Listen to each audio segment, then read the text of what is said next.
सो ये है अब तक के मार्वल के टॉप 10 सबसे पावरफुल कैरेक्टर्स। तो अभी जब Thor Love and thunder release हुई है तो उसमें मार्वल के पास काफी अच्छा चांस था कि नए गॉड्स को इंट्रोड्यूस करने का, जैसे कि ज़्यूस, हरक्यूलस, बैस्ट, जो कि मोस्ट पावरफुल कैरेक्टर्स है मार्वल में, but they are not the only ones. जो कि अब मार्वल की ऑलमोस्ट 30 फिल्म्स एंड 7 सीरीज आ चुकी है एंड मार्वल ने कई सारे माइटी कैरेक्टर्स को इंट्रोड्यूस कर दिया और कईयों को तो मार भी दिया। तो यह है मेरी टॉप 10 मोस्ट पावरफुल कैरेक्टर्स की लिस्ट। तो नंबर 10 पे आता है थॉर। सो अपने गॉड ऑफ थंडर का मार्वल में टाइम काफी कॉम्प्लिकेटेड रहा है, like he lost his family, his planet, his hammer and most recently he lost his true love.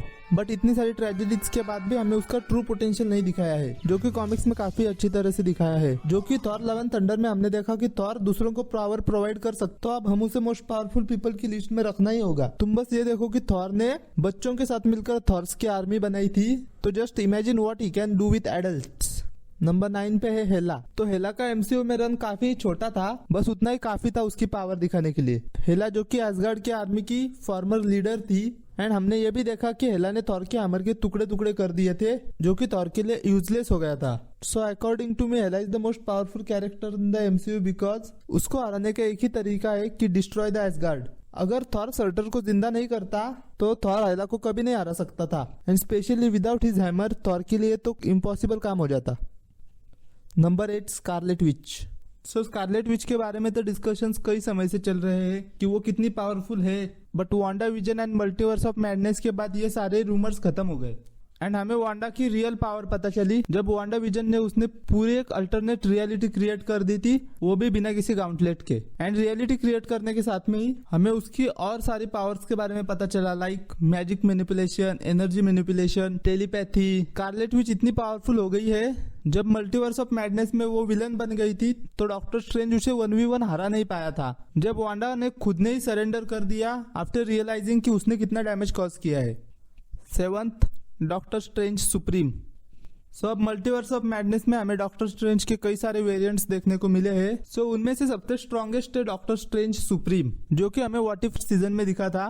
He is a corrupted doctor strange जिसने कि अपनी क्रिस्टिन को बचाने के लिए पूरी रियलिटी को डिस्ट्रॉय कर दिया था। जो कि हमने देखा है कि स्ट्रेंज सुप्रीम ने कई सेंचुरीज तक अलग अलग मॉन्स्टर्स की पावर्स को एब्जॉर्ब किया है एंड एक गैलेक्सी लेवल एक्सप्लोजन को एक चिप्स की तरह खा लिया एंड इन्फिनिटी अल्ट्रॉन के साथ भी काफी अच्छी फाइट की थी। इवन अल्ट्रॉन को भी पता था कि यही सबसे पावरफुल है। सो आई जस्ट होप कि हमें ये कैरेक्टर फ्यूचर एमसीयू में जल्दी दिखाई दे। आई थिंक ये हमें सीक्रेट वॉर में देखने को मिलेगा। Number 6 Thanos.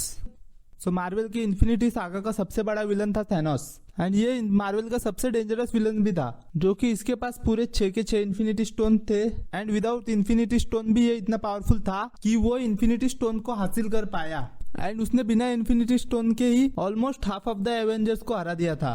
एंड थैनोस ने इन्फिनिटी स्टोन के साथ इन्फिनिटी वॉर जीती एंड एंड गेम के स्टार्टिंग में जब हमने थैनोस को हारते हुए देखा तो वो कभी हारा ही नहीं था। He just sacrificed himself after serving his purpose. And अगर बात करें एंड फाइट की तो एवेंजर्स के पास स्टोन्स थे इसलिए वो जीत पाए एंड उसके लिए भी एवेंजर्स को several armies and thousands of individuals की जरूरत पड़े just to take down Thanos.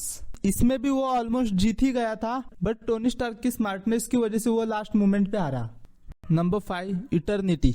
So Thor Love and Thunder का सबसे बड़ा सरप्राइज था इटर्निटी का इंट्रोडक्शन, जो कि यूनिवर्स के सेंटर पॉइंट पे रहता है। जो कि इटर्निटी इतना पावरफुल है कि हम उससे कोई भी एक विश मांग सकते हैं बिना किसी लिमिट के, इसलिए गौर उसके पीछे पड़ा था। एंड अगर कॉमिक्स की बात करें तो कॉमिक्स में इटर्निटी इतना पावरफुल है कि उसने थैनोस से इन्फिनिटी गाउंटलेट के लिए फाइट भी करी थी। एंड अगर तुम अलग पॉइंट ऑफ व्यू से देखोगे तो इटर्निटी मार्वल के लिए एक थ्रेड भी है, क्योंकि अगर गलती से कोई गलत इंसान उसके पास पहुंच जाए तो लिटरली ही कैन बी इमॉर्टल। सो अब देखते हैं मार्वल इस कैरेक्टर को किस तरह से हैंडल करता है and but I just hope कि मार्वल इसे वेस्ट ना कर दे अदर पावरफुल कैरेक्टर्स की तरह। नंबर 4 ही हू रिमेन्स। जो कि ही हू रिमेन्स कैंग द कॉन्करर का एक वेरिएंट है, लोकी के फर्स्ट सीजन का विलन था and he is the creator of TVA and इसका मेन ऑब्जेक्टिव है सीक्रेट टाइमलाइन को प्रिजर्व करना उसी के वेरिएंट से, जो कि हम बोलते हैं कि ही हु रिमेन्स कैंग का मोस्ट पावरफुल वेरिएंट नहीं था, but in my opinion he was the most powerful variant of Kang. क्योंकि जब लोकी में हमें वो स्टोरी बताता है कि कैसे इनकर्जन्स हुए थे एंड सारे कैंग्स आपस में भिड़ गए थे, तो ये वही वेरिएंट है जिसने सारे कैंग्स को हराकर एक सीक्रेट टाइमलाइंस को सेटअप किया। तो इसका मतलब ये है कि ये सबसे पावरफुल है, but he is a kind of humble person. He who remains इतना ओपी है क्योंकि ये पूरे टाइम को कंट्रोल करता है, जो कि इसी ने पूरी इन्फिनिटी सागा बनाई थी। एंड साथ ही में ये बंदा इन्फिनिटी स्टोन्स को पेपर वेट की तरह यूज करता है। हाँ कि इसे सिल्वी ने लोकी के एंड में मारा था, बट सिल्वी उसे इसलिए मार पाई क्योंकि वो रेडी था मरने के लिए, अदरवाइज उसे कोई नहीं मार पाता, क्योंकि उसे पहले से ही पता होता कि आगे क्या होने वाला है, जो कि उसी ने सब कुछ बनाया था। तो मैं बस ये सोच रहा हूँ कि कैंग का हम्बल वाला वेरिएंट अगर ऐसा होगा तो उसका हरामी वाला वेरिएंट, जो कि हमें एंटमैन क्वांटमेनिया में दिखने वाला है, वो कैसा होगा। एंड द अल्टीमेट कैंग, जो कि हमें एवेंजर्स कैंग डायनेस्टी में दिखने को मिलेगा, वो कितना हरामी होगा। अगर इसके बारे में तुम्हारे कुछ थॉट्स है तो मुझे कमेंट में बताओ। 3. एरिशम, आल्सो नोन एज द जज। एरिशम प्राइम सेलेस्टियल है जिसने कि एमसीयू को क्रिएट किया था लाखों साल पहले, एंड साथ ही में उसने डेविएंट्स को क्रिएट किया जो कि एक फेलियर था।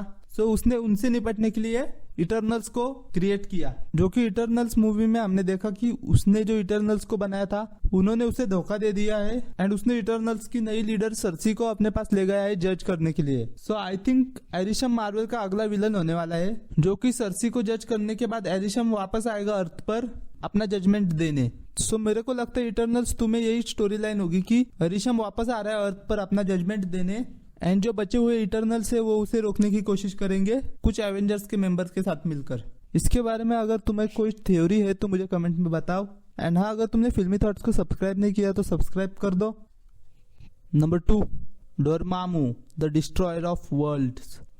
सो हमने डॉक्टर स्ट्रेंज में देखा कि डोरमामू डार्क डिमेंशन का रूलर है, एंड उसने उसी मूवी में अर्थ को डार्क डायमेंशन के साथ कोलैप्स करने की कोशिश भी की थी, बट डॉक्टर स्ट्रेंज ने उसे एक इन्फिनिटी लूप में फंसा के रखा है।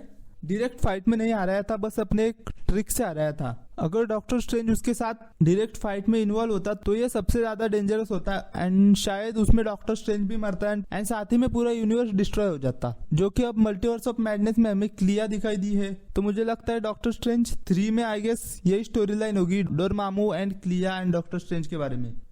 Number 1, the infinity Ultron. तो व्हाट इफ में हमने देखा कि अल्ट्रॉन ने उसकी कॉन्शियसनेस को विजन की बॉडी में डाला एंड उसने एवेंजर्स को हरा दिया, एंड साथ ही में उसने थैनोस से सारे इन्फिनिटी स्टोन भी चुरा लिए, एंड इतनी सारी पावर्स की वजह से उसको मल्टीवर्स का नॉलेज आ गया, जो कि अब उसने मल्टीवर्स को जीतना चाहा, एंड उसमें वो ऑलमोस्ट सक्सेसफुल हो गया था, जो कि हमने देखा है कि वो सारी रियलिटीज को कंट्रोल कर सकता है, एंड उसके पास ह्यूमैनिटी के लिए कोई भी फीलिंग्स नहीं है लाइक स्कारलेट विच, और ना ही उसे कोई फिजिकल डैमेज होने वाला है। तुम उसे एक प्योर ह्यूमन किलिंग मशीन बोल सकते हो, एंड इसी वजह से मार्वल का वो अब तक का सबसे पावरफुल बीइंग है। सो मुझे तुम्हारी लिस्ट पूरी कमेंट में बताओ। एंड हाँ, अगर तुमने फिल्मी थॉट्स को सब्सक्राइब नहीं किया तो सब्सक्राइब कर दो।